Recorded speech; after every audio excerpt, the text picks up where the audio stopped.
Pozdravljeni! Mnogi izmed nas, navdušencev, težko razumemo, kaj se je zgodilo pri Ferrariju, da so tako zgrešili svoj projekt SF1000. Mnogi kličejo po menjavi vodilnega kadra, a vprašajmo se, kaj je vse odvisno, da tak kompleksen projekt gre popolnoma napačno smer. In spomniti se moramo najmanjše sezone 2019, ko smo videli Williamsa F242, ter sezone prej, ko smo videli McLaren MCL33. Torej, zgrešiti smer v Formuli 1 je sorazmeroma enostavna zadeva in poglejmo si skupaj, od česa vse je to odvisno.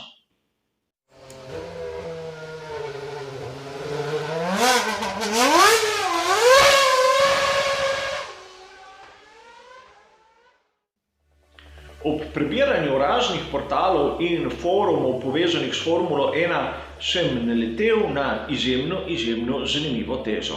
Namreč v nekem italijanskem forumu je nekdo zapisal, da ima izjemno enostavno rešitev problemov skuderije Ferrari. Naj ponovno najamejo Alda Costo ter seveda tudi Andy Cowell ne bi škodil kot šef tistega področja motoristov. In seveda na prvi pogled je ta rešitev izjemno učinkovita in seveda tudi hitra ter racionalna. A vprašajmo se, je res, da je potrebno imeti samo dva izjemna človeka na pravem mestu, da se bo vse obrnilo v pravo smer? Namreč te večje ekipe Formule 1, kot so Mercedes oziroma Ferrari, imajo več kot 1000 članov. Po drugi strani lahko vidimo Haas, da se tam giblje okrog 200. Ampak vseeno, težko si je predstavljati, da bolid Formule 1 nastane kot produkt dela majhne skupine ljudi. Namreč minili so časi Maura Forgierija, kateri je lahko nadziral bolid od začetka do konca, kateri je združeval v sebi vso znanje potrebno za izdelavo bolida. In tudi takrat v 70-ih letih prejšnjega stoletja ni bil sam. Danes je stvar bistveno bolj kompleksna. Seveda, minilo je 50 let, a imamo področja, katera so izjemno različna. Imamo na primer tiste strokovnjake, kateri se ukvarjajo z menjalnikom, imamo drugi, kateri se ukvarjajo z obesami, aerodinamiko, elektroniko in še bi lahko našteval. Da se ne spuščamo v vsa tista področja pogonskega sklopa, kateri je pri znajnosti izjemno kompleksna zadeva. Lep primer pri skuderiji Ferrari. Mattia Binotto je inženir, seveda motorist. A njemu razlagati o aerodinamiki je, po mojem, isto, kot da bi razlagal nekdo nam. Ne spozna se na aerodinamiko, kot se spozna na pogonske sklope, zato ima druge strokovnjake. In zakaj je prišlo do takih problemov? Ne samo pri letošnjem Ferrariju, ampak tudi pri tistih dveh prej omenjenih primerih. Namreč izjemno zanimiva je zgodba okrog Williamsa iz sezone 2019, če se spomnimo zimskih testiranj. Namreč veliko večino testnih dnevov so pri Williamsu izpustili, kajti imeli so težave na prednji obesi. Nekako bi lahko sklepali, da so v izdelavo dali napačni set načrtov. Tisti set načrtov, po katerih so napravili prednje obese, ni pasal na tisti načrt, po katerem so naredili šasijo. In sedaj se poraja vprašanje, če gledamo malce za nazaj, kateri set načrtov je bil napačen, tisti, ki je imel obese ali tisti, ki je imel šasijo. Namreč glede na rezultate bolida nisem prepričan, da so se zmotili pri načrtih za obese, a pustimo sedaj to. Cel projekt je bil pod nadzorom Paddyja Lowa, kateri naj bi imel izkušnje, čeprav na takih vodilnih mestih ne preveč. In tisti, ki je na vrhu piramide, seveda ne more skrbeti za to, kako je na primer narisan zobnik v menjalniku. On more koordinirati in spraviti prave informacije do pravih ljudi.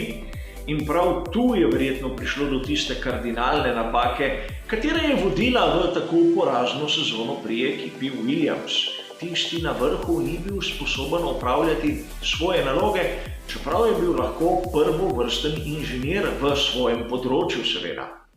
In prav tu se vidi, zakaj mnogokrat ekipe niso sposobne odpraviti določenih težav.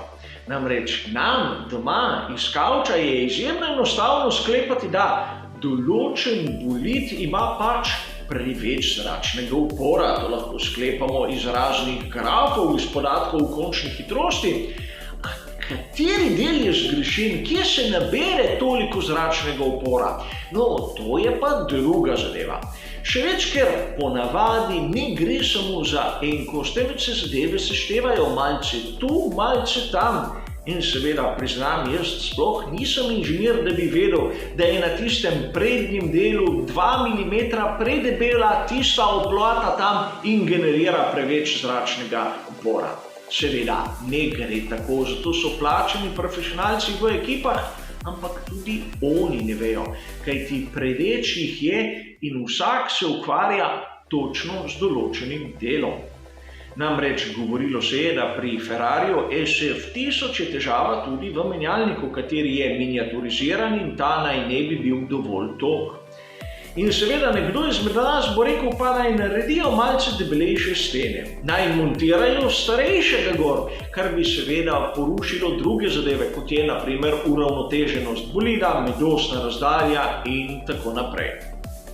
In prav tu je zanimivo, zakaj vidimo, da pogostokrat tudi, ko vejo, da imajo pri ekipi zgrešen bolid, ga ne zamenjajo tako hitro sredi sezone. Spomnimo se tiste zgodbe z McLarenom MCL33. Tim Goss je izrisal nov bolid, oziroma pod njegovim vodstvom so naredili nov projekt, kateri je po tistem dizastru s pogonskim sklopom Honda začel to ero s pogonskimi sklopi Renault. Na začetku je kazalo na dokaj konvencionalen bolid, kateri je pa saj na slikah obetal. A saj vemo, na slikah smo vsi lepi, tisto, kar se vidi na progi, je bistveno bolj pomembno. In takoj se je videlo težave. Namreč bolid je bil bistveno pod pričakovanji, ni bil zanesljiv in še hiter ni bil. Približno v sredini sezone se je začelo tisto eksperimentiranje, naprimer, katero je nam znano z nosnim konusom, kateri je bil iz dirko v dirko drugačen. In seveda prišel je Pat Frey v naslednji sezoni MCL34, kateri je zadeve postavil malce na svoje mesto. A zanimivo je nekaj drugega. Vidi se tisti razvoj od modela MCL33 na MCL34. Niso začeli iz niča. Pobrali so vse tisto dobro, kar je bilo na prejšnjem modelu in seveda lahko rečemo, da je bilo malo dobrega, a niso zavrnili nič. In tudi ko je Pat Frey odšel in je prišel James Kay ter izrisal MCL35, kateri je bistveno boljši kot oba svoja predhodnika, vidimo podobnost med prvim, drugim in tretjim. Čeprav sem vam sedaj pokazal, da so ga izrisali trije različni inženirji, vodili so ekipo trije različni inženirji, celotnega tima niso zamenjali. In podobno bi lahko rekli na tisto, kar vidimo pri Red Bullu. Adrian Newey je znan kot izjemno genialen inženir, kateri ima lahko tudi malce neortodoksne načine, kako izdeluje svoje bolide. Namreč, bral sem anekdoto, katera je izjemno zanimiva. Adrian Newey izbere svoje inženirje, predvsem mlajše, katerim predstavi svoje domislice in da jim določen čas, naprimer teden dni, da njegove domislice skušajo razbiti. Argumentirano morajo predstaviti teorijo, da tisto, kar se je izmislil Adrian Newey, ni dobro oziroma ne drži. Ukolikor jim to ne uspe, pomeni, da je ideja Adriana Neweya dobra in zato bodo v projektnem biroju Red Bulla šli v tisto smer. Izjemno zanimiv način, kako se lotiti zadeve. In seveda pri Red Bullu vidimo, da so držali dosti časa koncept kratke medostne razdalje z visokim kotom ravnega dna nad asfaltom. Čisto nasprotje od tistega, kar smo videli pri Mercedesu. Namreč dolga medostna razdalja in nizek kot. a kdo je imel prav? Če gledamo samo na rezultate, seveda Mercedes, a če gledamo na bolid kot tak, ne smemo trditi tega, da so pri Red Bullu naredili slabo delo.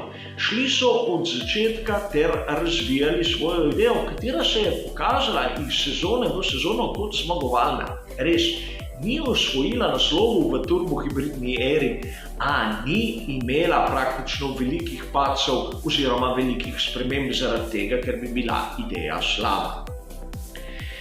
Slišali smo pri reorganizaciji Ferrarija, da sedaj bo prišel zopet v vlogo svetovalca Rory Byrne, a mislim, da s tem prispevkom sem povedal, da on lahko vpliva bore malo na dogajanje.